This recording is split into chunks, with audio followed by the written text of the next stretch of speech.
देख मानसी, अब तेरा ससुराल में रहने का कोई मतलब नहीं है। राजीव जी के जीवन बीमा पॉलिसी के पैसे भी आ गए हैं। अपनी सास के पास से सारे जेवरात और ज़रूरी सामान ले और हमारे साथ अपने घर चल। शारदा जी ने अपनी बेटी मानसी से कहा। पर माँ, इस तरह अपनी सास और अविवाहित नंद को छोड़कर अपनी जिम्मेदारियों से मुंह मोड़कर मेरे मायके जाना क्या ठीक रहेगा? मानसी ने कहा। हाँ हाँ, यही तुम्हारे लिए सही होगा। अगर तुम यहाँ रहीं तो यह लोग तुम्हें नौकरानी बनाकर रखेंगे, तुम्हारे पैसों से ननद की शादी करवा देंगे और तुम्हें एक एक पैसों के लिए मोहताज कर देंगे। जीवन बीमा के पैसे पर दोनों माँ बेटी कुंडली मारकर बैठ जाएंगी। तुम्हारी बेटी गुड़िया के भविष्य के लिए कुछ नहीं बचेगा। बेटा, मैं अनुभवी हूँ। पति के गुजरने के बाद ससुराल वाले बहू के साथ सिवाय अत्याचार के कुछ नहीं करते। शारदा जी ने मानसी को समझाया। मानसी 8 वर्षीय बेटी गुड़िया की माँ थी। उसके पति राजीव की अभी 2 महीने पहले सड़क दुर्घटना में मृत्यु हो गई थी। सारी जिम्मेदारी मानसी के कमज़ोर कंधों पर डालकर राजीव हमेशा के लिए चला गया। राजीव ने 15 लाख रुपए की जीवन बीमा पॉलिसी ले रखी थी। पति की मृत्यु के बाद जीवन बीमा रकम पत्नी होने के नाते मानसी के नाम हो गई। मानसी की सास ललिता जी चाहती थीं कि उनकी बहू और उनके बेटे का अंश उनकी पोती हमेशा उनके साथ रहें, लेकिन मानसी की माँ के कहे अनुसार मानसी ससुराल छोड़कर मायके आ गई। मानसी के मायके में माँ, भाई भाभी और उनके 2 बच्चे थे। मानसी की सास ननद फ़ोन करके उसका और बच्ची का हालचाल पूछा करती। इस बात पर भी शारदा जी को ऐतराज़ था। अरे, यह लोग मीठा मीठा बोलकर बीमा की रकम में हिस्सा लेना चाहते होंगे, तभी बार बार हालचाल पूछने के नाम पर फ़ोन करते हैं। दूर ही रहना ऐसे लोगों से। इनकी चिकनी चुपड़ी बातों में ना आ जाना। शारदा जी ने समझाया। मायके में भाभी ने मानसी के आते ही कामवाली हटा दी। मैं तो पूरी रसोई संभालती हूँ। मानसी घर के भी 4 काम कर लेगी तो मन बहल जाएगा और घर खर्च में कुछ बचत भी हो जाया करेगी। मानसी की भाभी शीतल चाशनी में लपेटकर बात कहती। शीतल अपनी रसोई पर अपना पूरा कंट्रोल रखती। उसे लगता मानसी बेपरवाह होकर तेल, घी, दूध, दही का ज़्यादा इस्तेमाल न करने लगे। थोड़े समय तो ठीक रहा। इस बीच मानसी ने एक ट्यूशन में बच्चों को पढ़ाना भी शुरू कर दिया। सैलरी मिलते ही मानसी ने अपनी सैलरी भाई को देते हुए कहा, भैया, यह मेरी तनख्वाह, घर खर्च में कुछ मदद हो जाएगी। कैसी बात करती हो मानसी? क्या एक भाई अपनी बहन से उसके खाने पीने के पैसे लेगा? भाई रतन ने स्पष्ट रूप से पैसे लेने से इनकार कर दिया। अब तो शीतल भाभी दिन भर मुंह लटकाए घूमती रहती। किसी बात पर बस हाँ या ना में जवाब देती। अपने हाव भाव से दर्शाती कि उसे अब मानसी और उसकी बेटी की उपस्थिति खल रही है। शीतल अपने पति से बात बात पर उलझने लगी थी। जरा सा कुछ काम कहा नहीं कि कहती, हाँ, मैंने ही यहाँ सबका ठेका लेकर रखा है, नौकरानी बनकर रह गई हूँ। अपनी माँ, बहन और उसकी बच्ची की सारी फरमाइशें पूरे करने में तुम्हारे पास पैसे रहते हैं। मैंने कुछ मांगा तो 100 बार सुना देते हो। क्या होगा मेरा और मेरे बच्चों का? मानसी सब कुछ समझती थी। वह अपनी बच्ची की पढ़ाई लिखाई का खर्चा खुद उठाती थी, जीवन बीमा के पैसों से।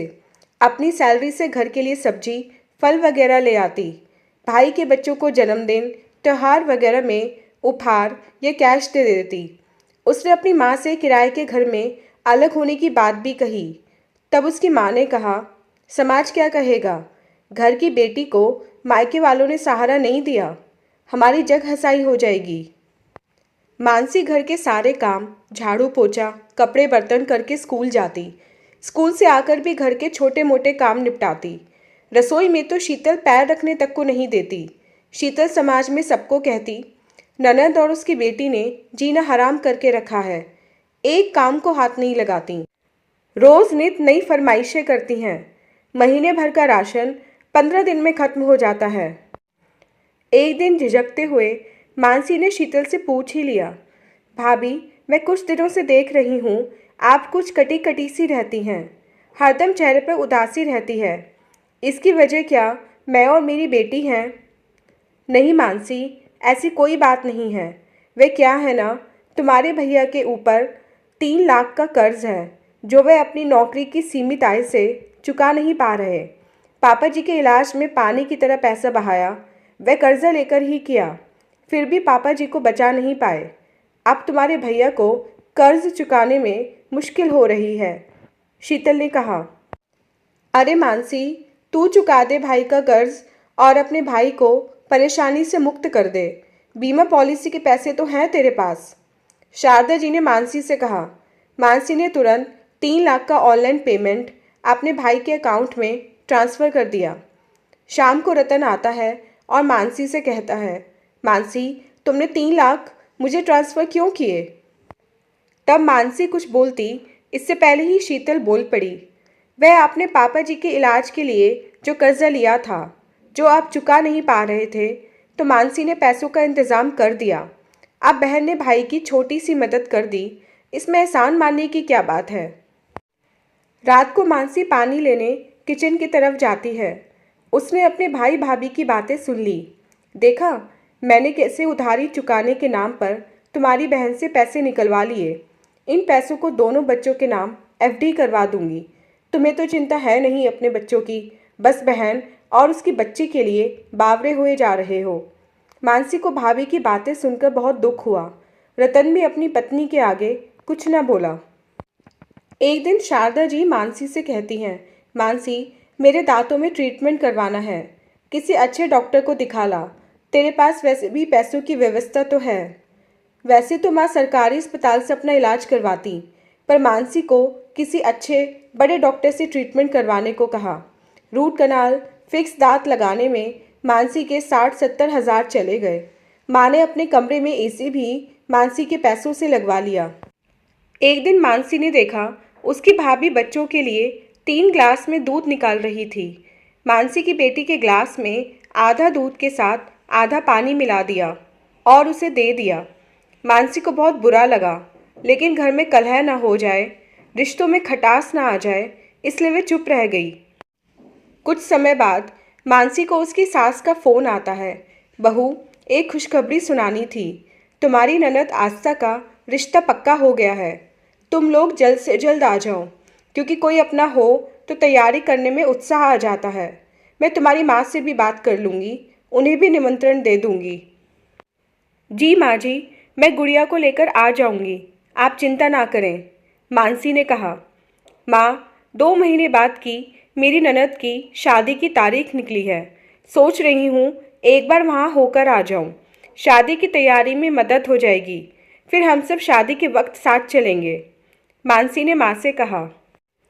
पागल हो गई है क्या? तुम्हारी सास की नज़र तुम्हारे पैसों पर है। इमोशनल ब्लैकमेल करके अच्छा खासा खर्च करवा देंगी। वहाँ जाने की गलती मत करना, बेकार में 1-2 लाख निकलवा लेंगी। माँ ने मानसी को सख्त हिदायत दी। माँ, यह जीवन बीमा के पैसे उनके बेटे के हैं। इस पर मेरे अलावा माँ बहन का भी हक है। अगर मेरे पति होते तो क्या वे एक भाई का फ़र्ज़ नहीं निभाते? अपनी बहन को तो वे अपनी बेटी सा मानते थे। बहन की शादी में कोई कसर नहीं रखते। आज मुझे अपना फ़र्ज़ पूरा करने दीजिए, मानसी ने स्पष्टता से कहा। मानसी मायके वालों के विरोध के बाद भी अपने ससुराल जाती है। मानसी की सास और ननद मानसी और गुड़िया को देखकर बहुत खुश होते हैं। मानसी ने 2 लाख उसकी सास के हाथों में रख दिए। माँ, ये कुछ पैसे शादी की तैयारी में काम आ जाएंगे।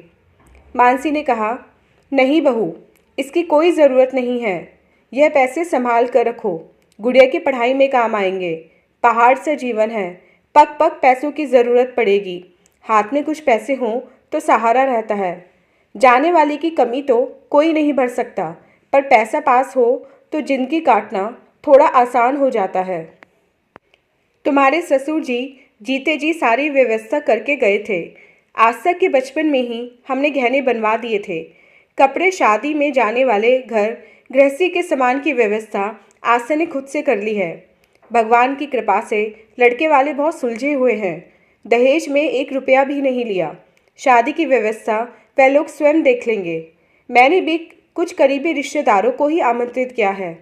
तुम आ गई, अब सब आसान हो जाएगा, मानसी की सास ने कहा। मानसी के बहुत कहने पर ललिता जी ने शगुन के नाम पर मानसी से केवल 11,000 रुपये लिए। मानसी को एहसास हुआ कि उसने माँ के बहकावे में आकर ससुराल छोड़ने की बहुत बड़ी गलती कर दी। अपनी सास को गलत समझा। मायके में काम करके पैसे खर्च करके भी परायेपन का एहसास होता है। ससुराल में अपना हक रहता है। मानसी ललिता जी से कहती है, माँ, क्या मैं और आपकी पोती आपके साथ यहाँ रह सकते हैं? ललिता जी की आंखों में आंसू आ गए। बहू, यह घर तुम्हारा था, तुम्हारा ही रहेगा। मेरे बेटे का परिवार मेरे साथ रहे, इससे बड़ी खुशी की बात मेरे लिए क्या हो सकती है? ललिता जी ने बहू को गले लगाते हुए कहा। दोस्तों, स्त्री अपनेपन और प्यार की भूखी होती है। जहाँ उसे ये 2 चीज़ मिल जाती हैं, वे वहीं की हो जाती है। ससुराल भी मायके से बढ़कर हो जाता है। ससुराल वालों के प्रति विश्वास के स्थान पर शक ना करें। तो दोस्तों, ये थी हमारी आज की कहानी। उम्मीद करती हूँ ये कहानी आपको पसंद आई होगी। मिलते हैं अपनी नेक्स्ट वीडियो में इससे नेक्स्ट कहानी के साथ। तब तक के लिए आज्ञा दीजिए। धन्यवाद।